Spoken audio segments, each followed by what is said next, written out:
अतिशय विशेष गोष्ट लाभलेली आहे आजच्या कार्यक्रमासाठी सत्संगासाठी. तर मी त्यांचा थोडक्यात परिचय देतो. तर प्रभूजींना आपण सगळे ओळखतात. त्यांचं नाव आहे जगन्नाथ यात्रा प्रभू आणि त्यांचं घरचं नाव आहे जगदीश सुखलाल देशमुख. तर प्रभूजी हे महाराष्ट्रामध्ये अनेक वर्षापासून प्रचार करत आहेत. तर महाराष्ट्रातील जळगाव जिल्ह्यातील जवाहर जिल्ह्यात प्रभूजींनी भुसावळ येथे 1993 त्यांनी शिक्षण घेतलं आणि शिकत असताना ते महाराष्ट्रातील जळगाव जिल्ह्यातील जेएमई भुसावळ येथे 10वीच्या बॅचमध्ये 1998च्या बॅचमध्ये त्यांचा प्रथम क्रमांक आलेला होता. त्यानंतर प्रभूजींनी पुढचं शिक्षण घेतलं माध्यमिक शिक्षण आणि ते 12वीत असताना 2000च्या बॅचच्या वेळेस नाशिक विभाग मंडळात त्यांचा द्वितीय क्रमांक आलेला होता. नंतर प्रभूजींनी बीटेक हे 2004 मध्ये विजयनगर कॉलेजमधून पूर्ण केले मुंबईच्या. नंतर प्रभूजींनी मुंबई आणि पुणे विद्यापीठात 3 वर्ष अभियांत्रिकी महाविद्यालयामध्ये आणि 8 वर्षाचे लेक्चरशिप त्यांनी पूर्ण केले. 8 वर्ष त्यांनी इंजिनिअरिंगच्या मुलांना शिकवलेलं आहे. तसंच प्रभूजी आता पूर्ण भारतभरात आध्यात्मिक प्रचार करत आहेत. विशेष करून ते 12 वर्षापासून किस्वा मुंबई मंदिरात ब्रह्मचारी आश्रमात पूर्ण वेळ राहून सेवा देत आहेत. आतापर्यंत प्रभूजींनी 3 नवोदय विद्यालय क्षेत्रात 8 राज्यातील एकूण 88 विद्यालयामध्ये जाऊन आलेले आहेत. त्याच्यामध्ये ओडिसा, आंध्र प्रदेश, महाराष्ट्र, गुजरात, मध्य प्रदेश, गोवा, कर्नाटक आणि केरळ आणि 3 केंद्रशासित प्रदेशांमध्ये गेल्या 1 वर्षात त्यांनी भेटी दिलेल्या आहेत आणि ते आपलं भगवद्गीता आणि श्रीमद भागवतांचा प्रचार करत आहेत. तर ते गेल्या 10 वर्षापासून एकूण 1000 शाळांमध्ये त्यांनी भेटी दिल्या. 1000हून अधिक ठिकाणी त्यांनी भेटी दिल्या आहेत. त्यांनी त्यांचे जे कोर्स त्यांनी मुलांना दिले डिस्कवर दिले आहेत. तर असे श्रीमान जगन्नाथ यात्रा आपल्याला लाभलेले आहे. तर आपण त्यांचा आभार मानू आणि त्यांचं स्वागत एकदा हरे कृष्ण मंत्र करून ठेवूया. हरे कृष्ण कृष्ण कृष्ण हरे हरे हरे राम राम राम हरे हरे. प्रभूजींना विनंती करून त्यांनी भगवद्गीतेवर आपलं मार्गदर्शन करायचं आहे. हरे कृष्ण.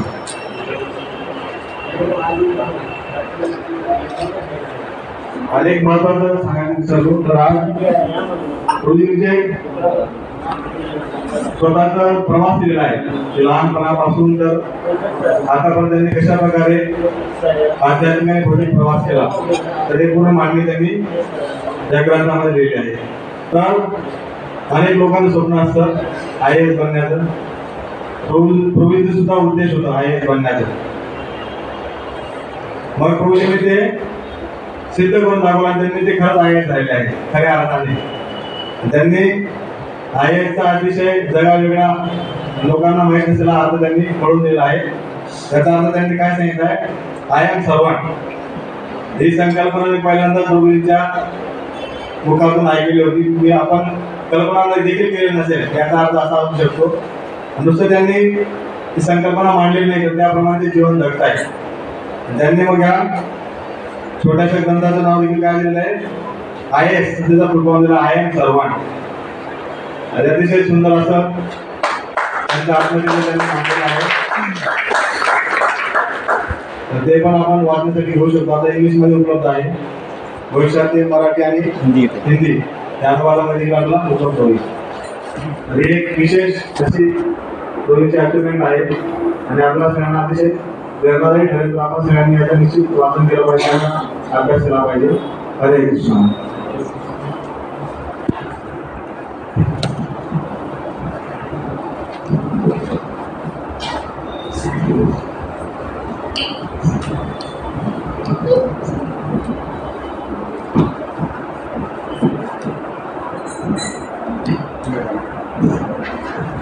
थांबत नाही.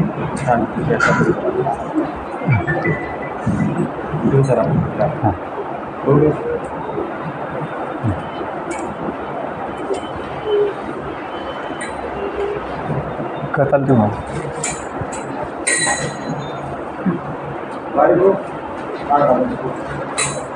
क्यों असते ना रेकॉर्डिंग असतं ना ते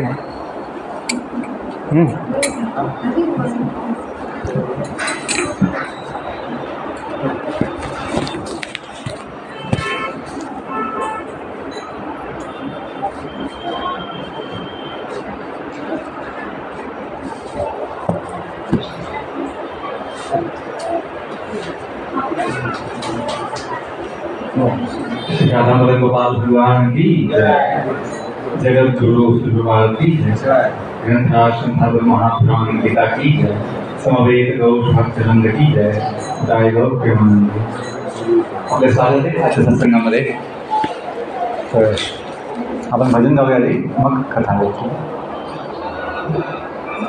जय राधा माधवा कुंज बिहारी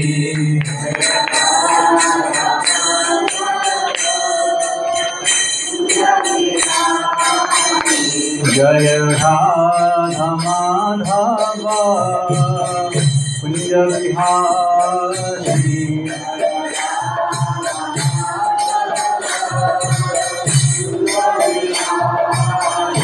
जय गोपी वल्लभ गिरिवरधारी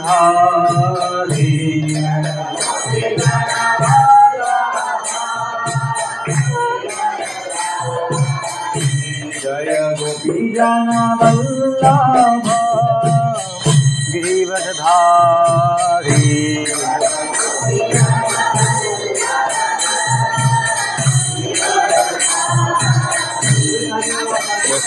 यशोदानन्दन व्रज जनरञ्जन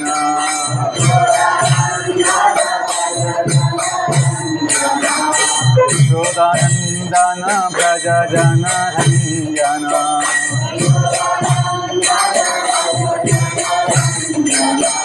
यमुना तीरा वनचारी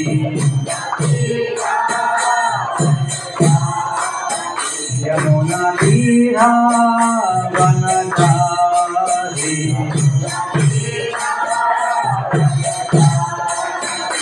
जय राधा माधवा कुंज बिहारी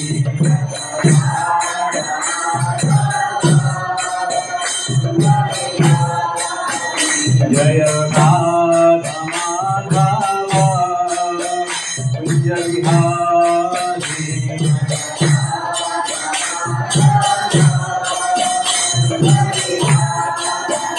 जय गोपी वल्लभ गिरिवरधारी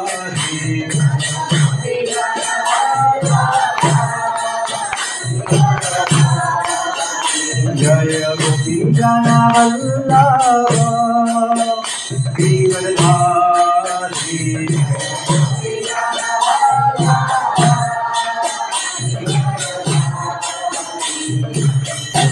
यशोदानन्दन व्रज जनरञ्जन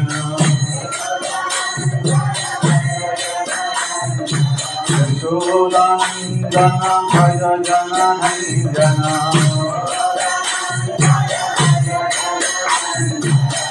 यमुना तीरा वनचारी यमुना तीरा वनचारी यमुना तीरा वनचारी जय Radha Madhava Kunj Bihari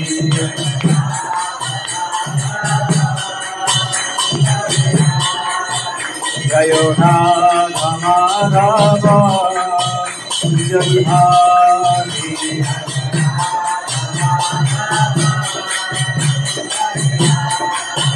Hare Krishna, Hare Krishna, Krishna Krishna, Hare Hare, Hare Rama, Hare Rama, Rama Rama, Hare Hare.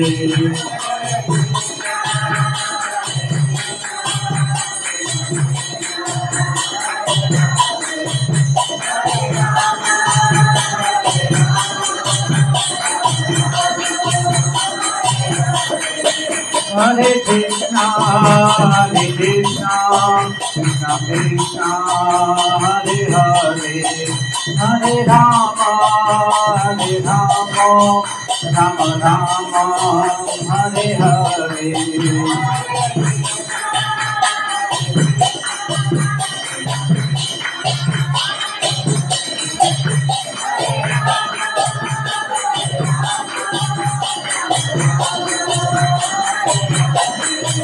Hare Krishna, Hare Krishna, Krishna Krishna, Hare Hare, Hare Rama, Hare Rama, Rama Rama, Hare Hare.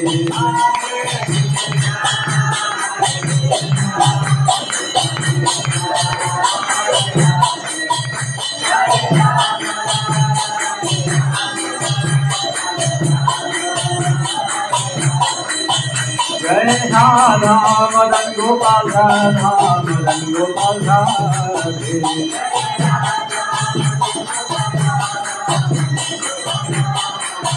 Jai Radha Gopinath Radha Gopinath Radhe.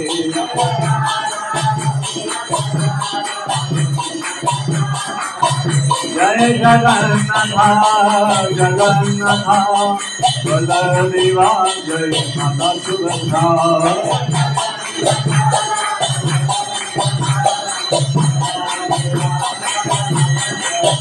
Jai Krishna Baladram Krishna Baladram Krishna Baladram Jai Vrindavan.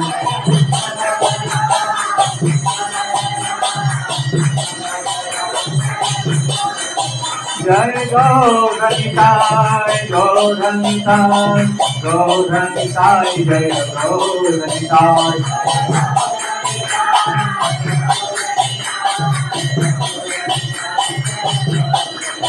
Jai Jai Prabhupada, Prabhupada, Prabhupada, Jai Jai Prabhupada.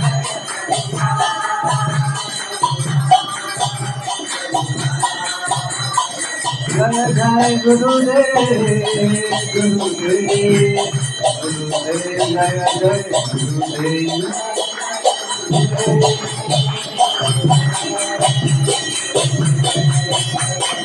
Nitai Gaur Hari Bol, Hari Bol, Hari Bol, Nitai Gaur Hari Bol.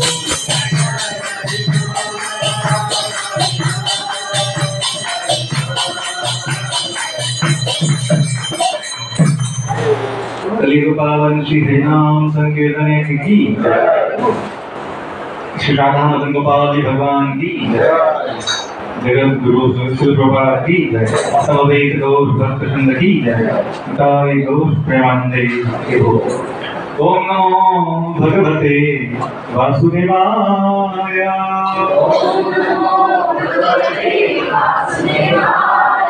ओम नमो भगवते वासुदेवाय।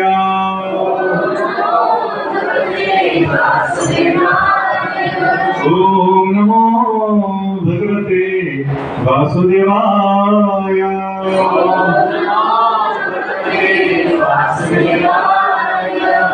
नारायणं नमस्कृत्य नरं चैव नरोत्तमं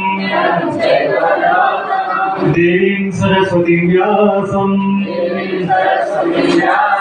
ततो जयमुदीरयेत्। नष्टप्रायेषु भद्रेषु नित्यं भागवत सेवया भगवती अति उत्तम श्लोके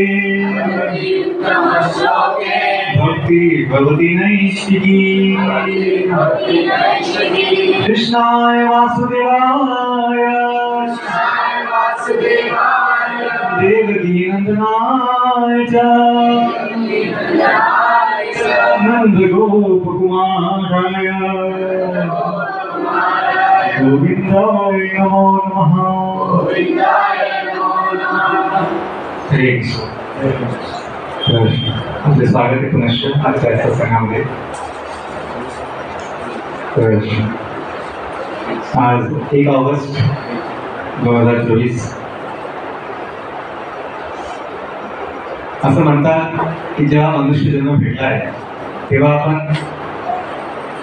जिज्ञासा केली पाहिजे, अथवा तो ब्रह्म जिज्ञासा, की म्हणजे आपण सावधान होऊन विचारणा केली पाहिजे, प्रश्न केले पाहिजे, ती जाणून घेण्याची इच्छा केली पाहिजे। काय की मी कुठे आहे आणि मी का आहे, पुढे कुठे जायचं आहे, हे स्वाभाविक मनुष्याला सवय आहे की तो कुठे गेला तर त्याचं भान ठेवतो। तर जीवनाविषयी मनुष्य जन्म घेतल्यानंतर विशेषतः जन्म तर लाखो आहेत, पशु पक्षी जंतू किडे वनस्पती देवता दानव सगळे जन्म आहेत, 84 लाख योनी आहेत। तर मनुष्य जन्म हा विशेष आहे म्हणून आपल्या शास्त्राने सांगितलं आहे, अथा तो ब्रह्म जिज्ञासा। आता मनुष्य जन्म भेटलाय, अथ म्हणजे आता जो मनुष्य जन्म भेटलाय तर काय केलं म्हणून अतः ब्रह्म जिज्ञासा केली पाहिजे जीवनाविषयी। जसं आपण मध्ये गावाला गेलो तर आपल्याला याचं भान असतं की मी ह्या गावाला आता आलोय, 2 दिवसाचं माझं नियोजन आहे आणि काय काय माझी कामं आहेत 2 दिवसाची, त्यानंतर पुढे कुठे जायचंय हे संपूर्णपणे आपल्याला एक कल्पना असते। स्वाभाविकच आहे, किती आपण गावातले खेड्यातले किती आपण हे असलो साधे व्यक्ती असलो, पण हे स्वाभाविक आपली सवय आहे की आपण याचं भान ठेवतो की मी किती दिवस इथे आहे आणि त्या दिवसामध्ये काय काय करणार, पुढे माझं काय नियोजन, पुढे कुठे जायचं, ते सर्व आपला विचार असतो। पण जीवनाविषयी तसं बघायला मिळत नाही। आपण असं समजतो की असं चालणार आहे कायमसाठी। किती वेळेस आपण हे विसरून जातो की आपण जन्म घेतला आहे, त्याचे भान ठेवत नाही। म्हणजे आपण ह्या देहात न होतो, जन्म म्हणजे काय, त्या देहात आपण आलो, त्याचं भान ठेवत नाही आपण। आपण जर भान ठेवलं की मी देहात आलोय, जायला काय अडचण जसं तुम्ही गाडीत बसले किंवा एखाद्या गाडीत बसले, असं होतं का आता गाडी सोडणार नाही, गाडीतून बाहेर पडणार नाही, असं होत नाही। आपण गाडीतून बाहेर पडण्याचा लवकर विचार ठेवतो का? गाडीमध्ये काय वाटतं, अस्वस्थ वाटतं। प्रवासामध्ये काय होतो, त्रास होतो। प्रवास म्हणजे काय, त्रास, प्रवास त्रास। जर जीवन काय आहे, जीवन एक आपला प्रवास आहे, म्हणून या जीवनात त्रास असेल हे आपण मानलं पाहिजे किंवा हे जाणून पाहिजे। त्याला याचं ज्ञान आहे की हा प्रवास म्हटलं की काय असेल, थोडा त्रास होईलच, दुखणं भुकणं। जसं गाडीला पण त्रास होतो, गाडीला सुद्धा काय होतो, त्रास होतो। गाडीचा पंक्चर होतो, काही वेळेस हवा निघून जाते किंवा काही वेळेस पेट्रोल संपून जातं, डिझेल संपून जातं, काही होतं, कोणी ठोकून येतं काही वेळेस गाडी, अपघात घडतो। तसं आपलं पण बॉडीला होतं। तुम्ही तुलना केलेली आहे प्रवासाची जीवनाशी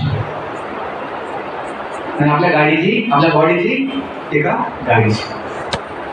आणि म्हणून जसं आपण दैनंदिन जीवनामध्ये याचं भान ठेवतो की मी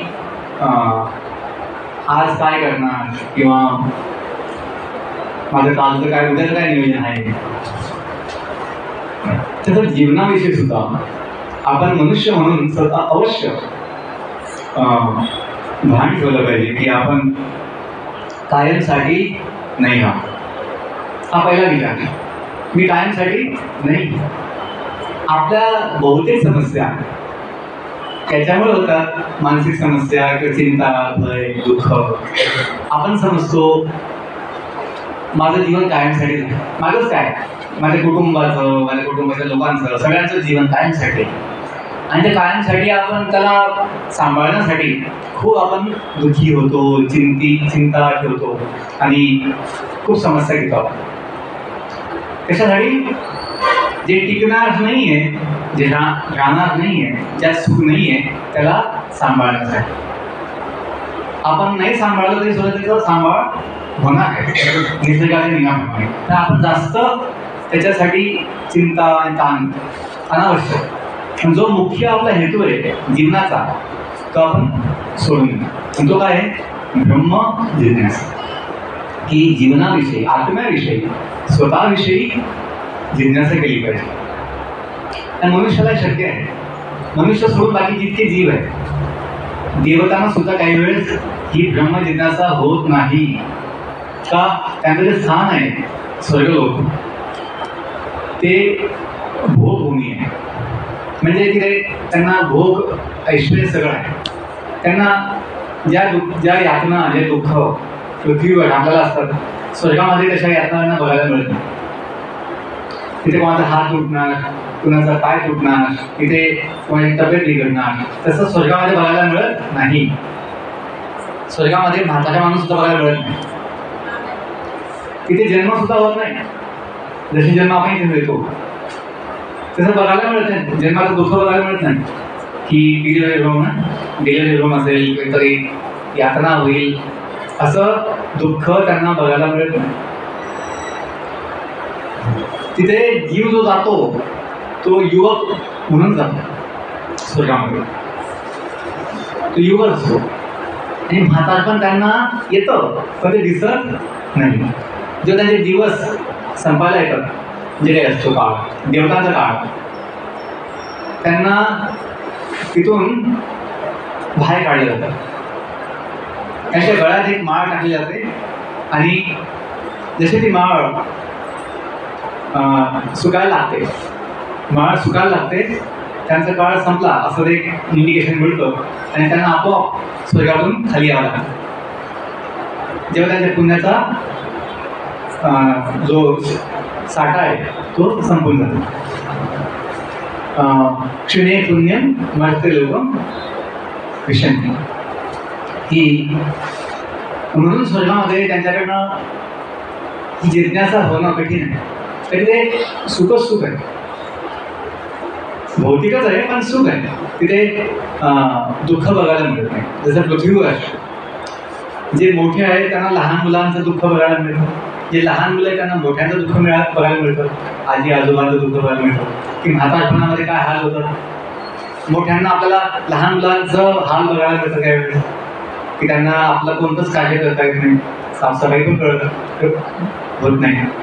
तर हे सगळं त्यांचं असहाय्य स्थिती आपण बघतो.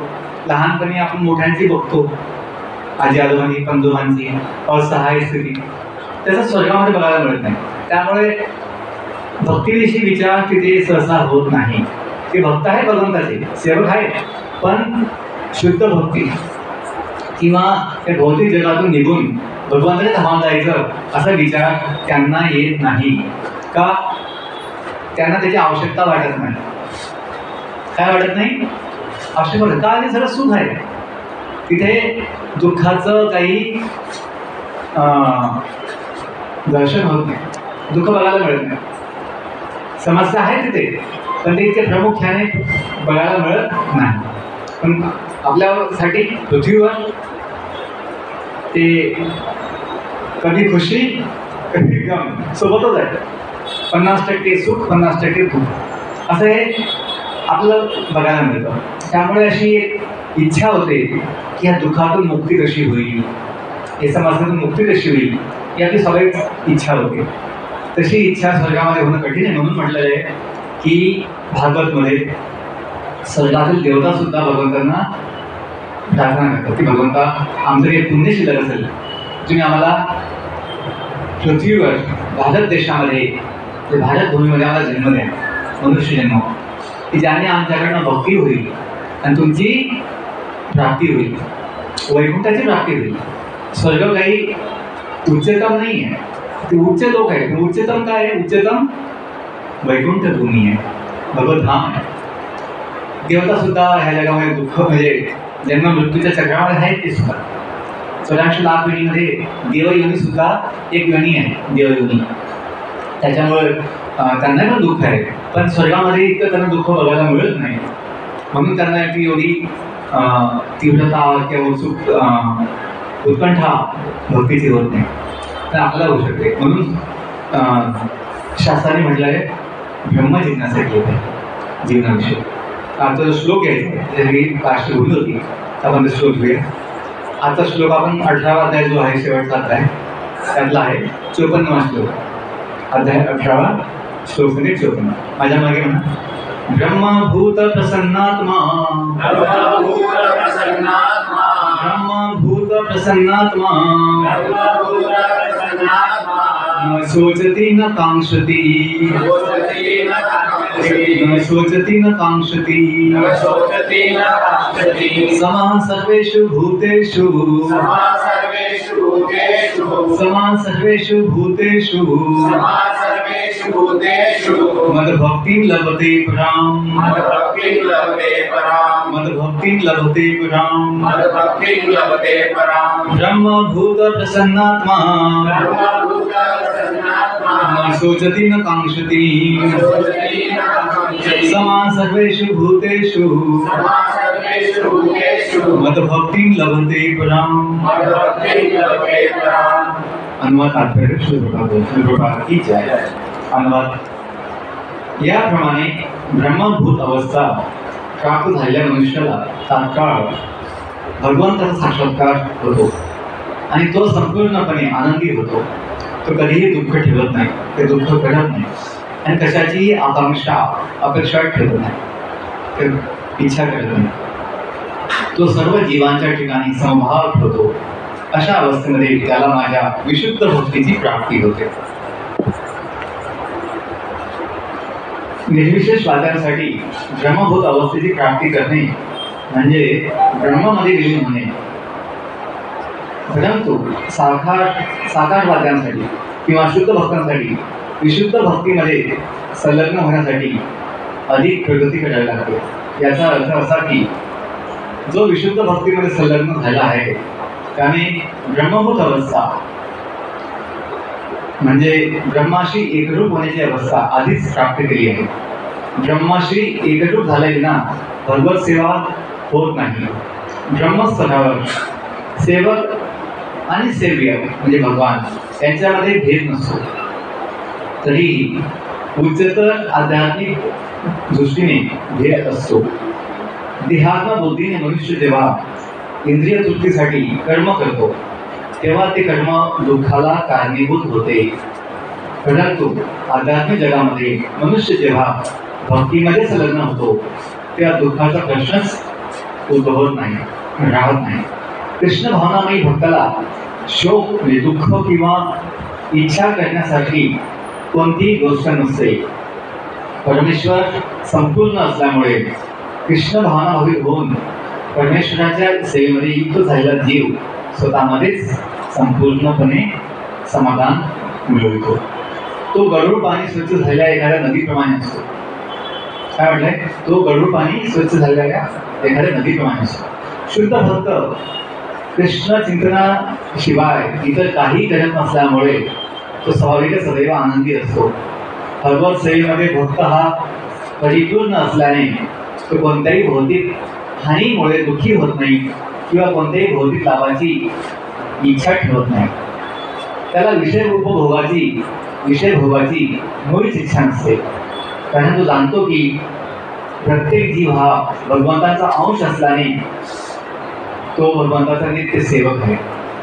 या भौतिक जगामध्ये तो कोणालाही श्रेष्ठ किंवा कनिष्ठ म्हणून पाहत नाही. या उच्च नीच अवस्था बाह्य व क्षणभंगूर आहेत आणि भक्ताला क्षणभंगूर गोष्टींच्या कारणाशी मुळीच कर्तव्य नसते. त्याच्या दृष्टीने सोने आणि दगड यांना सारखीच किंमत आहे. सोनाने काय दगड काय सारखी किंमत, कठीण समज. हीच ब्रह्मभूत अवस्था होय आणि शुद्ध भक्ताला या स्थितीची सहजपणे प्राप्ती होते. तुकोबांना असा विचार होता. तुकोबांचं आहे की आम्हाला तुमचं धन जे आहे ते माती समान आहे असं म्हटलं. शिवाजीनं म्हटलं की तुमचं धन नको आम्हाला. तर भक्तांना ही भावना असते की आम्हाला सर्व काही समान आहे. हीच ब्रह्मभूत अवस्था होय आणि शुद्ध भक्ताला या स्थितीची प्राप्ती होते. या अवस्थेमध्ये परब्रह्माशी भगवंताशी एकरूप होऊन स्वतःचे स्वरूप त्यामध्ये विलीन करण्याची संकल्पना ही नरक तुल्य बनते. भक्तांना भगवंताशी एक नाही व्हायचे. भगवंताशी एक होणे आणि भगवंताचं होणे यामध्ये भेद आहे. भगवंतात विलीन होणे हे आपलं अस्तित्व गमावण्यासारखं आहे. ते शक्य पण नाही, पण तो जीव ते मानत नाही की मी वेगळा आहे.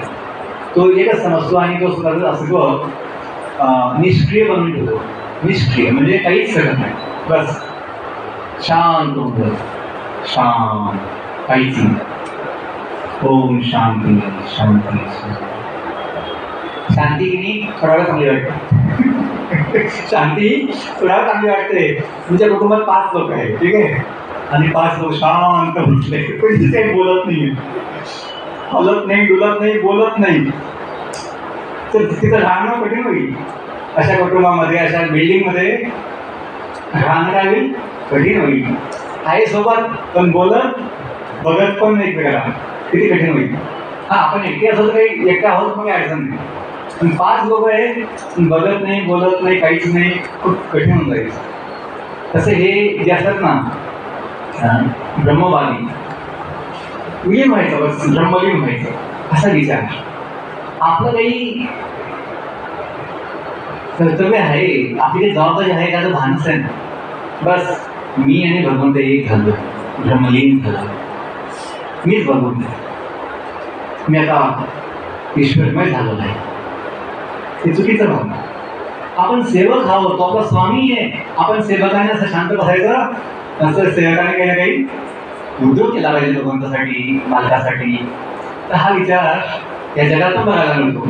कोणी आपला सेवक आहे आणि तो म्हटला की साहेब मी तुमचा सेवक आहे, मी शांत बसणार, तुमच्यावर ध्यान लावणार, मी तुमच्यावर काय करणार, ध्यान लावणार, पण काहीच करणार नाही.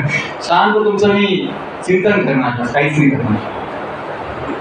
ते हे आपण असे लोक असे आपण सेवक ठेवणार नाही.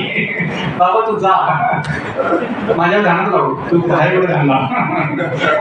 तसं भगवंताचं होतं की आपलं काय आहे, आपण उद्योग केला पाहिजे काही भगवंतासाठी. तर हे स्वाभाविक आपला स्वभाव आहे.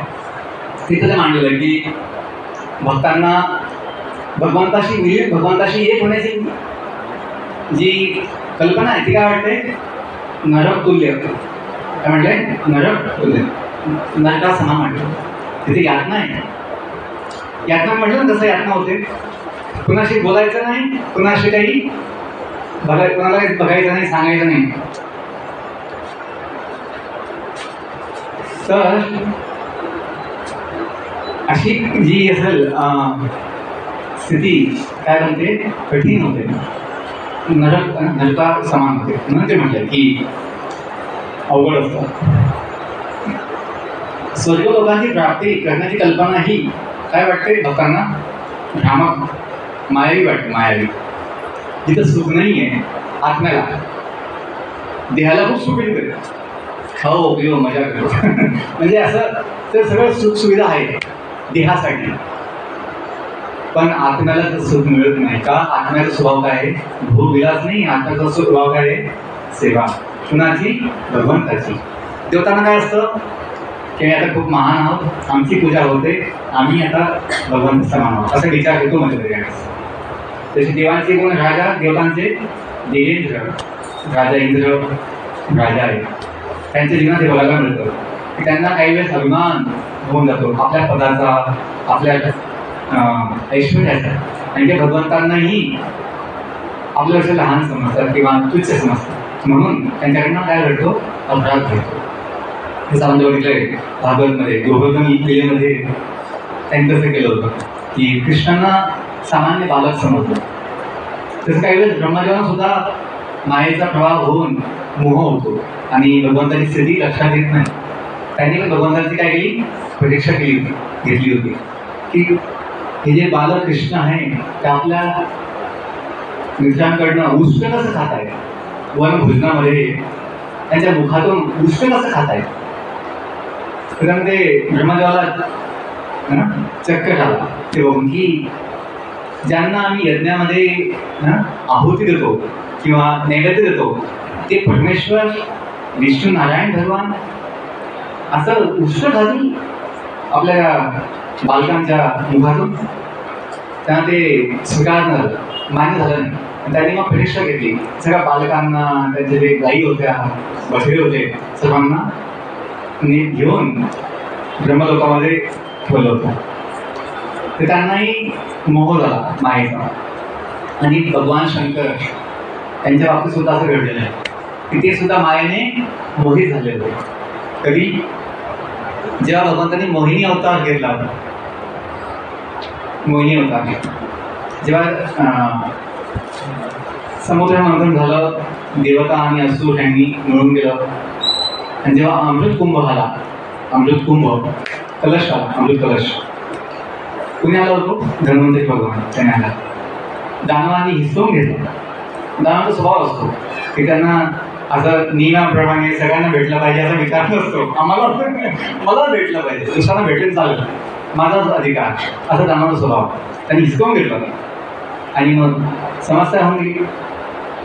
भगवंतांनी मोहिनी अवतार घेऊन ते कलश पुन्हा घेतला वापस दानवांकडनं. आणि मोहिनी अवतार भगवंताचा अवतार सगळ्यांनी बघितला. देवतांनी बघितला, दानवांनी बघितला, महादेवांनी बघितला. तर महादेव धनस्थ होते आपल्या धामामध्ये, कैलासमध्ये. आणि मग ती चर्चा झाली सुरू की तुम्ही व्हिडिओ काढला नव्हता त्यावेळेस की मोहिनी अवतार कसा होता. पण ती चर्चा सगळ्या देवलोकामध्ये, उच्च लोकांमध्ये व्हायला लागली. आणि महादेवांना ते समजलं एकदा की असा अवतार घेतला प्रभूंनी, तर मी नाही बघितला. मला बघायला भेटलं नाही. सगळं सांगत आहे पण प्रत्यक्ष मला बघायचं आहे. नाही, भगवंताला विनंती केली, भगवंता मला दाखव. भगवंत म्हटले तो काही एक मिशन होतं, एक उद्देश होता, म्हणून तुम्ही घेतला होता. असं बघून तू प्रभावित होशील, तू मायेने प्रभावित होशील, तू बघू नको, ते तुम्ही बघू नका. भगवंत म्हटले ते आपल्याला, भगवान विष्णू म्हटले. पण महादेवांनी हट्ट केला की प्रभू सगळ्यांनी बघितलं, मला नाही भेटलं होतं का, असं काही मला सहन होत नाही. सगळे त्याची चर्चा करतायत पण मला काही ते भाग्य भेटलं नाही, मला पण दाखवा. भगवंताने त्यांना आधीच सावधानी किंवा सावधान केलं होतं किंवा त्यांना चेतावणी दिली होती की सावधान होऊन विचार कर. आणि भगवंतांनी त्यांची पण चेतना काय केली, प्रभावित केली त्यांच्या मायेने. आणि जसं मोहिनी रूप बघितलं महादेव, त्यांच्या मागे पळस सुटले, आकर्षित झाले.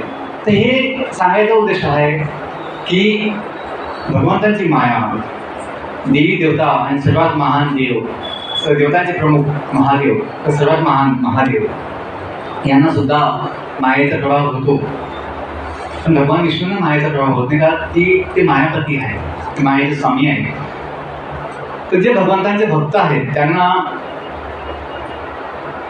स्वर्गलोकाची प्राप्ती जी आहे ती काय वाटते, मायावी. सांगायचा उद्देश होता मायावी, ज्याने देवताही काय होतं, फसतात. देवता महादेव सुद्धा फसतात. म्हणून भक्त जे आहे, शुद्ध भक्त, त्या स्वर्गलोकाची इच्छा ठेवत नाही. शेवटचा भाग आहे.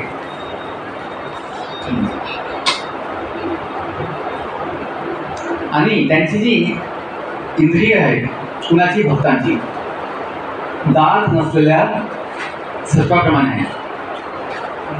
त्याला नाग आहे, साप आहे, पण त्याची दात काढून घेतले, विषयाची दात काढून घेतलेले आहेत.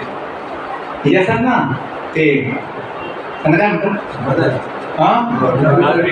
गावडी. ते जे नाग घेऊन येतात नागपंचमीला, हातात पकडतात, गळ्यात घालतात काही वेळेस. त्या नागाला सापाला काय दात नसतात किंवा जे विषयदार असतात ते काढलेले असतात, त्याच्यामुळे ते शक्य होतं, त्यांना भीती वाटत नाही. तर शुद्ध भक्त जे आहेत, शुद्ध भक्त त्यांची जी इंद्रिय आहेत, शुद्ध भक्तांची इंद्रिय कशी आहेत? दात नसलेल्या सर्पाप्रमाणे, सापाप्रमाणे इंद्रिय आहे, पण इंद्रियांचा धोका नाही. का? विषय वासना, विषय इच्छा काढून घेतलेल्या आहेत, ज्या कशा आहेत? विषयाप्रमाणे. शब्द शब्द काय? विष आहे. विष य, विष अधिक य, य विष. जे विष आहे ते विष आहे. जे विष आहे माया, जे नाही ती माया. विष आहे, जे विष आहे ते विष आहे. सुख, आतमध्ये सुख मिळत नाही, पण जीवाला खूप यातना होते किंवा समस्या होतात. म्हणून भक्तांसाठी त्यांची इंद्रिय जी आहेत ती धोका देत नाही. ज्याप्रमाणे दंतविहीन सापांपासून भीती नसते, त्याप्रमाणे आपोआपच संयमित झालेल्या इंद्रियांचे मुळीच भय राहत नाही. डोळे आहेत आणि या जगातल्या अनेक समस्या डोळ्यांनी होतात. डोळे धोका देतात. जसं दिसतं तसं नसतं, म्हणून जग फसतं. ती मनाशुद्धी पडलेली आहे. तर भक्तांची डोळे धोका देत नाही. का? ती डोळ्यांनी केवळ कृष्णाचं दर्शन घेतात. जगन्नाथ स्वामी नयन पथगामी भवतु मे, की भगवंता केवळ तुझे दर्शन व्हावे. सदा माझी डोळा जळो तुझी मूर्ती, रखुमाईच्या पती सोयरिया. गोड तुझे रूप, गोड तुझे नाम, देई मज प्रेमा सर्व काळ. हाची भट देई माऊली, संचाटून राही हृदयी माझ्या. तुका म्हणे आता न मागो अनीक, तुका म्हणे आता न मागो अनीक. तुझ्या पायी सुख सर्व आहे, तुझ्या पायी सुख सर्व आहे. गोड तुझे रूप, गोड तुझे नाम, गोड तुझे रूप, गोड तुझे. त्याला असं गोड भेटलं खायला त्याला काही इच्छा राहणार नाही बाकीच्या. म्हणून तुका म्हणतात मला काही मागायचं नाहीये. का? तुझ्या पायी सुख सर्व आहे. तुझ्या पायी म्हणजे चरणी पण आहे, तुझ्या मुळे पण. तुझ्या पायी, तुझ्या मुळे पण सुख आहे, तुझ्या चरणी पण सुख आहे. तर शेवटचं वाक्य आहे की भक्तांची डोळे भगवंताकडे असतात. सदा माझी डोळं जळो तुझी मूर्ती, विठोबाचं दर्शन व्हावं. म्हणजे काय बघतात? ते भगवंताचंच बघतात की भगवंताचे आहे सगळे. आपलं घर बघतील हे भगवंताचं आहे, आपली मुलं बघतील माझ्याकडे आहे भगवंताचे. आपलं शरीर बघतील, आपलं शरीर सुंदर असं शरीर माझ्या जवळ आहे, माझ्या मालकीचं नाही, भगवंताच्या. मी सेवक. माझी जमीन आहे, माझा बंगला आहे, माझे लोक आहेत, माझा समाज आहे, माझा देश आहे, भगवंताच्या मालकीचा आहे, मी सेवक. अशी भावना स्वाभाविक येते. त्याच्यामुळे मायामोह राहत नाही. अशी भक्तांची इंद्रिय संयमित होतात. ऐकतील काही भगवंताचं गुणगान, स्वतःचं गुणगान नाही, भगवंताचं गुणगान. काही हाताने कष्ट देखील भगवंताच्या सेवेसाठी. जगणं सोडायचं नाहीये, आनंद घ्यायचा आहे, शुद्ध आनंद. भक्त दुःखी नसतात, भक्त आनंदामध्ये मग्न असतात, त्यांना दुःखाचं काही माहीत पण नसतं. भक्तांसाठी हे जग जे दुःखालय आहे, म्हटलं दुःखालय म्हणजे समस्या आहे, भक्तांना ते समस्या सुद्धा जगातल्या आनंदाने वाटतात. म्हणून तो माणसाचा अभंग आहे, दुःखा अभंग आहे. बरे केले देवा, बरे केले देवा, वाटोळ झाले, दिवाळ निघालं. बरे केले देवा, दिवाळ निघाले, उपासमार झाली, अपमान झाले, छळ झाला. बरे केले देवा, व्यापार बुडाला, धन गेलं, लिप्त गेलं, बायका मुलं गेली. बरे केले देवा असं म्हटलं तू. का म्हटलं? जो माझा मायामोह त्याला नव्हता, पण त्याला नम्रता आहे. जो मला माया मोह होती, आसक्ती होती, ती काय झाली, निघून गेली याच्यामुळे.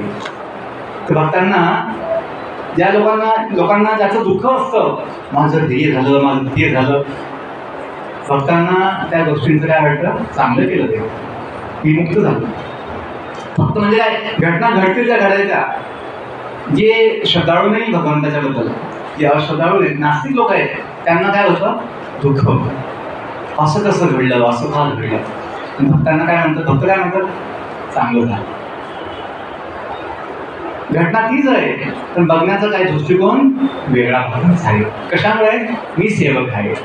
सेवक कधी अपेक्षा ठेवत नाही. जी मालकाची इच्छा तीच माझी इच्छा. खूप सोपं त्याचं भक्ताचं जीवन असतं. आणि जे भक्त नाही भगवंताचे, स्वतः सेवक समजत नाही, त्यांची स्थिती काय आहे, त्यांची स्थिती अशी आहे, भगवंता माझ्या इच्छा पूर्ण कर, म्हणजे मी मोठा आहे, तू माझ्या इच्छा पूर्ण कर. देवाकडे आपण जातो, हात जोडतो, मनातले सगळे भाव देवापुढे आणतो. कधीपासून मागतो देवा, होऊ दे, जे गोष्ट होऊ दे माझी. पण अशा आपण लाखो इच्छा केल्या, पण जीवाला समाधान नाही भेटलं, आपल्याला समजत नाही. तर आपण एकच गोष्ट केली, भगवंता याच्या पुढे जी तुझी इच्छा आहे तीच माझी इच्छा, माझी वेगळी इच्छा नाही. या इच्छांपायीच मी फसलोय मायेमध्ये अनेक जन्मांपासून. आता माझी वेगळी इच्छा नाही, तुझी जी इच्छा तीच माझी इच्छा. असं आलं म्हणजे मायेतून मुक्ती. शेवटचं वाक्य, ठीक आहे, की भक्तांचं जीवन असं सोपं असतं. तर भक्तांची जी इंद्रिय आहेत, मन संयमित असतात, ते भगवंतांच्या सेवेनुसार किंवा भगवंताच्या इच्छेनुसार चालतात. हां, मी जे बोललो ते पुढे आले. विषय आसक्तीने ग्रासलेल्या व्यक्तींसाठी हे जग दुःखमय असते. मी ते वाचलं नव्हतं, मी सहज बोललो, पुढे तेच आहे. परंतु भक्तांसाठी हेच जग वैकुंठाप्रमाणे काय असतं, आनंदमय असतं, सुखमय असतं. भौतिक सृष्टीतील सर्वोच्च व्यक्ती ही भक्ताच्या दृष्टीने एखाद्या मुंगीप्रमाणे आहे, म्हणजे देवराज. भक्तांसाठी सगळं समान आहे, प्रत्येक जीव समान आहे, सगळे भगवंताचे सेवक आहे. अशी अवस्था कलियुगामध्ये विशुद्ध भक्तीचे प्रचार करणाऱ्या भगवान श्री चैतन्य महाप्रभू यांच्या कृपेने सर्वांना प्राप्त होऊ शकते. हरे कृष्ण कृष्ण कृष्ण हरे हरे, हरे राम राम राम. मी जे आपण जे वाचलं ते सर्व काही आपण अनुभवू शकतो ते नाम जपाने. चैतन्य महाप्रभूची कृपा काय आहे, चैतन्य महाप्रभूची कृपा आहे नाम संकीर्तन, नाम जप. आपण जो महामंत्राचं जप करतो किंवा नाम संकीर्तन करतो, तर आपण नियमितपणे त्याचा आश्रय घेतला पाहिजे, त्याचं आपण चिंतन केलं पाहिजे, आणि त्याने आपल्या सर्व चिंता समस्या सोडू शकतो. धन्यवाद. हरे कृष्ण. तुमची मीटिंग आहे जन्माष्टमीची, म्हणून मी थांबतोय. काही 1-2 प्रश्न असतील कोणाचे तर तुम्ही विचारू शकता. 1-2 काही प्रश्न असतील ते विचार. असं वाटलं की प्रश्न आहे की समजलं नाही काय भाग, ते विचारू शकतो. आपण जो श्लोक घेतला, काय श्लोक होता, ब्रह्मभूत प्रसन्न आत्मा. की ज्याला ब्रह्मज्ञान झालेलं आहे, ज्याला ब्रह्मज्ञान झालं तो कसा असतो, आनंदी असतो, प्रसन्न असतो. ब्रह्मभूत प्रसन्न आत्मा न शोचती न कांक्षती. कोणतं दुःख पण ठेवत नाही आणि कोणती अपेक्षा पण ठेवत नाही, इच्छा पण ठेवत नाही. आपण सेवक आहोत. आणि समः सर्वेषु भूतेषु, त्याची भावना काय असते, समः सर्वेषु भूतेषु, सर्व जीवांप्रती समभाव. कोणी लहान मोठा नाही, भगवंताच्या नजरेमध्ये सर्व समान आहे, सगळे त्याची मुलं आहेत. आणि अशा भक्तीला, अशा व्यक्तीला काय भेटते, सर्वोच्च भक्ती भगवंताची. मदभक्ती लभते पराम. मी ते पुस्तक लिहिलंय, IAS, आय एम सेवक, आय एम सर्वंट. लोक म्हणतात ना, आय एम गव्हर्नमेंट सर्वंट. काय म्हणतात लोक, I am government servant, I am public servant, किंवा आय एम मेडिकल सर्वंट, किंवा आय एम मेडिकल म्हणतात, किंवा I am public school servant, company servant, civil servant. आणि जर तुम्ही म्हटलं आय एम जगन्नाथ सर्वंट, काय म्हटलं आय एम जगन्नाथ सर्वंट, कोण मोठं आहे? जगन्नाथचा सेवक मोठा आहे तर कंपनीचा सेवक मोठा आहे? जगन्नाथचा सेवक जो जगाचा नाथ आहे त्याची सेवा ही सर्वोच्च आहे. आणि आपण जो श्लोक घेतला तर तेच म्हटलं आहे, जो व्यक्ती ब्रह्मज्ञानी आहे, भगवंताच्या सेवेमध्ये युक्त आहे, सर्व जीवांसाठी समभाव ठेवतो, त्याला काय मिळतं? भगवंताची सेवा.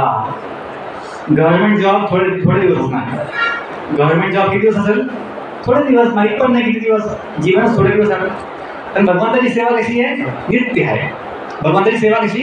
नित्य. का जीव काय आहे? नित्य आहे. हे ज्ञान होतं, आपल्याला अनुभव होतो, म्हणून ते पुस्तक लिहिलं. IAS, त्याला IAS व्हायची इच्छा होती आणि मी जवळपास होण्याच्या जवळ होतो IAS होण्याचं बीटेकच्या वेळेस मुंबईमध्ये. आणि जे मी लहानपणापासून स्वप्न बघितलं होतं ते मी झालो असतो. तर हे ज्ञान झालं गीतेमुळे बीटेकला असताना की ते IASचं पद भगवंताच्या सेवेपुढे तुच्छ आहे.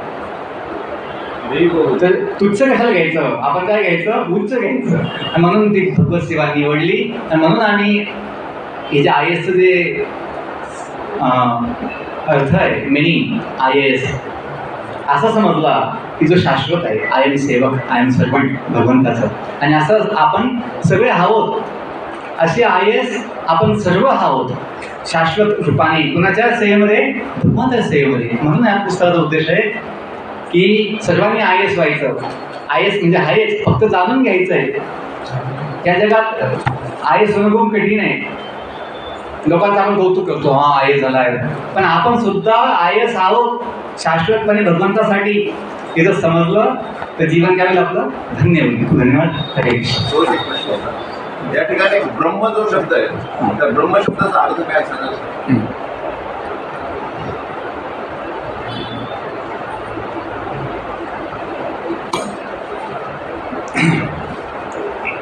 आपल्या वेदांमध्ये एक वाक्य आहे वेदात, अहम ब्रह्मास्मी.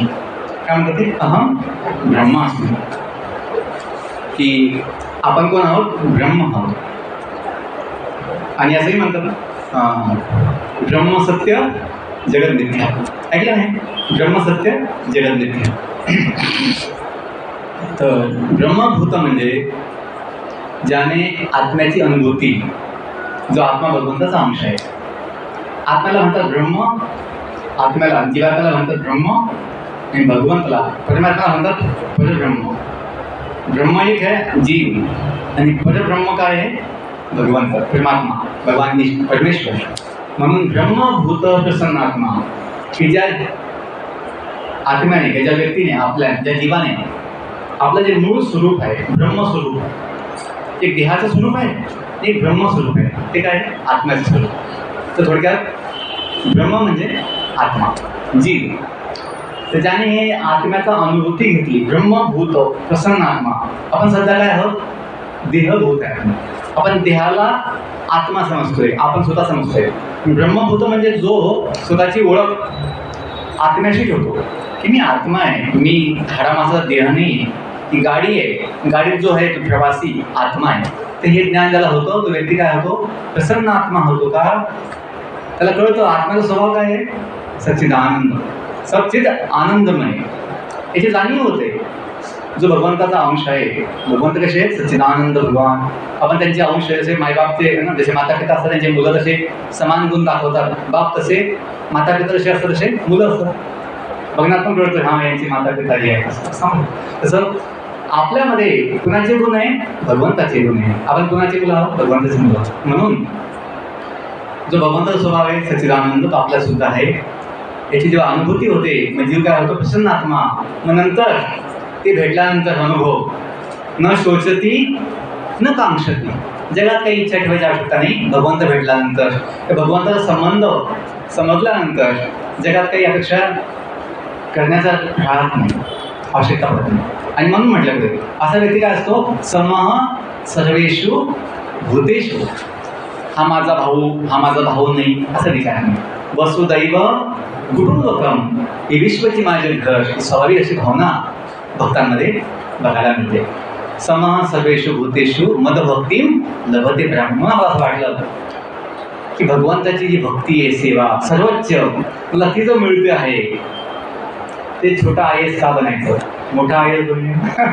तर आम्ही म्हणून हे पुस्तक लिहिलं आहे IAS, की आपण दोघांतरी सेवा करतो आय एम सर्वंट. तर ज्यांना पाहिजे असेल त्यांना देईल. ठीक आहे, थँक्यू. हरे कृष्ण.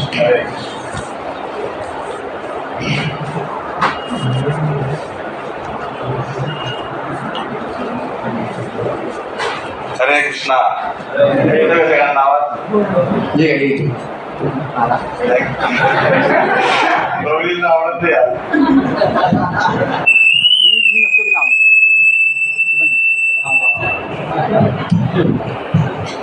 जेव्हा चांगला आवाज येता होता तो कशाला घ्यायचा. हरे कृष्णा. तर खूप खूप धन्यवाद प्रभूजी. तर आज आपल्याला कथा करण्यासाठी कोण लावलेलं होतं? IAS ऑफिसर लावलेले होते आपले इन्फ्लुएन्स प्रभू. तर आपण आपले IAS ऑफिसर यांचं नेहमीच्या पद्धतीने हरे कृष्ण मंत्राद्वारे त्यांचं आभार मानू आणि त्यांच्या प्रती कृतज्ञता व्यक्त करूया. एकदा हरे कृष्ण मंत्राद्वारे सगळ्यांनी म्हणायचं जोराने मोठ्याने, हरे कृष्णा कृष्णा कृष्णा हरे हरे, हरे राम राम राम हरे हरे. आणि हा जो आपण माईक पाहिला तर श्रीमान गुरु प्रभू यांनी तो आपल्याला माईक स्पॉन्सर केला आहे. कारण की आपण दर रविवारी नगर संकीर्तन काढत असतो आपल्या मॉर्निंग प्रोग्राम नंतर.